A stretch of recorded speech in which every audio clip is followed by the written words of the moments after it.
आज चंद्रशेखरपुर थाना रे गोटे बहुत बड़ संगीन अभियोग जे कि 5 स्टार होटेल मे फेयर मालिक ना अभियोगटी आसी स्वदेशी बिहार रे नूतन मे फेयर तैयारी चली गरीब माँ माने भौणी माने गरीब लोक माने लेबर काम करी तो वर्ष वर्ष धरी लेबर पैसा पाई पारना जी विश्व कंस्ट्रक्शन चलाउछन्ती ज्योति राय तो से कहवा मुताबक जे मे फेयर मालिक कुआडे लेबर को पैसा दवाई मना कर तेणु लेबर माने वर्तमान सुधा 40,000 लेखा 2 वर्ष पाखापाखि जड़े जड़े लोक काम कर तो से बकेया पैसा पाउना पाई पारि ना जे कि आज गोटे सारा ओडिशा रे गोटे प्रश्नवाची सृष्टि जे आज जदि मे फेयर चलुची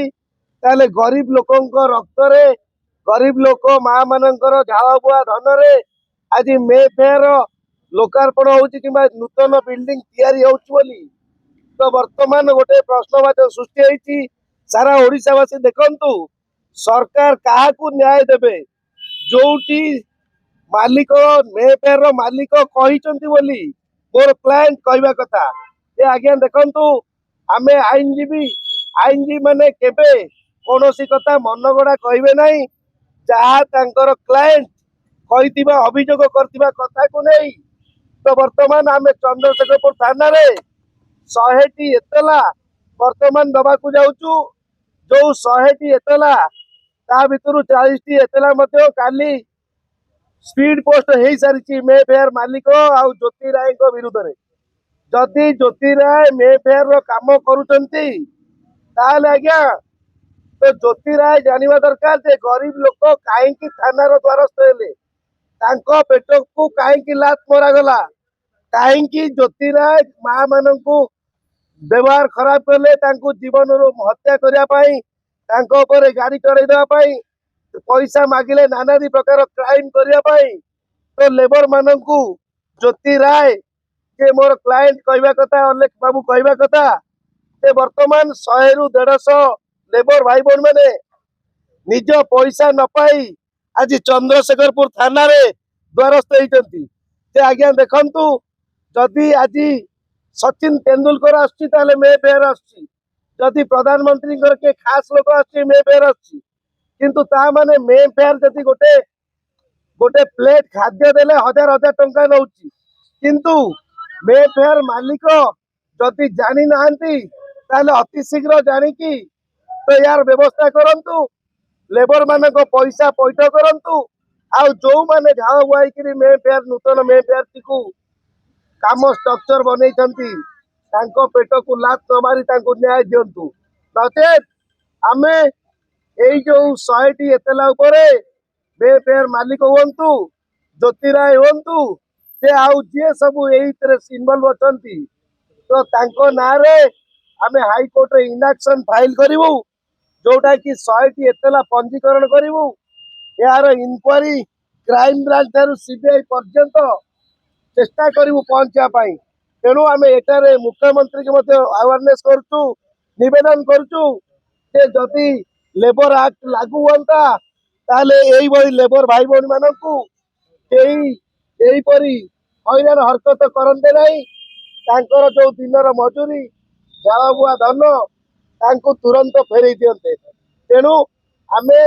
काली सुधा 40टी एतला स्पीड पोस्ट करिचु मे फेयर मालिक आउ कंट्राक्टर ज्योति राय ना तेणु जदि आज 100टी एतला वर्तमान परिणत होगा जाऊँगी चंद्रशेखरपुर थाना रे जदि पैसा न मिले माँ मान को न्याय न मिले ताले से जो जगह काम होउची सेटारे ये माँ माने आज दिन तमाम अनशन करेंगे आ सारा ओडिशा देखिए जे गरीब लोक एकाठी हेले केते बड़ शक्तिशाली हो पारती आ न्याय केमती जबरदस्त छड़े के आनी पारती।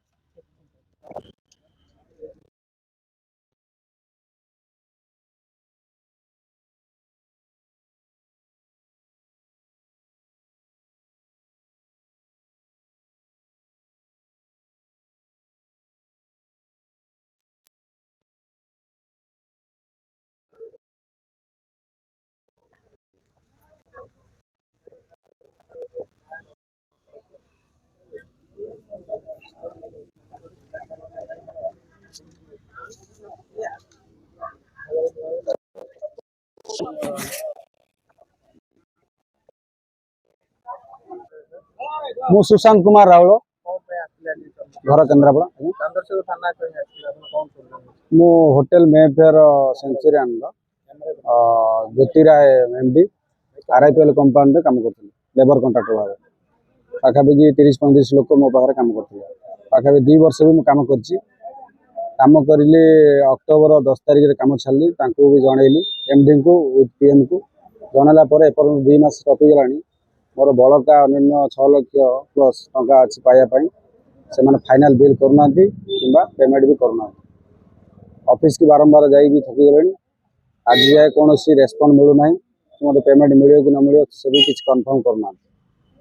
ଏହା ପ୍ରୋବ୍ଲେମ୍ ହେବ। ଏପାଇଁ ଚନ୍ଦ୍ରଶେଖର ଥାନାରେ ବି ମୁଁ ଏଫଆଇଆର କରିଥିଲି। 2-3 ଥର ଥାନାକୁ ଆସିଲା ପରେ ଥାନା ବାବୁ କହିଲେ ଯେ ତମେ ଲେବର କୋର୍ଟରେ ଦିଅ ଏଫଆଇଆର ଦିଅ। ଏଠି ସେମାନେ କହିଲେ ବି କିଛି ଶୁଣୁନାହାନ୍ତି। ତାଙ୍କୁ ବି ବହୁତ ଥର ଥାନାକୁ ଡକେଇଛନ୍ତି। ସିଏ ବି ବହୁତ ଡେଟ୍ ଦେଲା ପରେ ବି ଆସିନାହାନ୍ତି ଏ ଜାଗାକୁ। ମୋ ଅଣ୍ଡରରେ 30-35 ଲୋକ କାମ କରୁଛନ୍ତି। ନାଇଁ ତାଙ୍କର କାହାର 5 ମାସ କାହାର 6 ମାସର ପେମେଣ୍ଟ ସବୁ ବାକି ଅଛି। କାହାର 30,000 40,000 50,000 ଏମିତି ସବୁ ଅଛି। ମୁଁ ଏଫଆଇଆର ଦେବାର ରିଜନ ହେଉଛି ଜ୍ୟୋତି ରାୟ ଆରଆଇପିଏଲ ଏମଡି ଆଉ ତାର ପିଏମ୍ ଅକ୍ଷୟ ରାଉତ। ସେ ହେଉଛନ୍ତି ମୁଖ୍ୟ ଭୂମିକା ତାଙ୍କର, ଯାଇକି ମୋ ପେମେଣ୍ଟ ନ ପାଇବାର ମୁଖ୍ୟ ଲୋକ ସିଏ। ହଁ ଏଇଠିକାର ଲୋକ।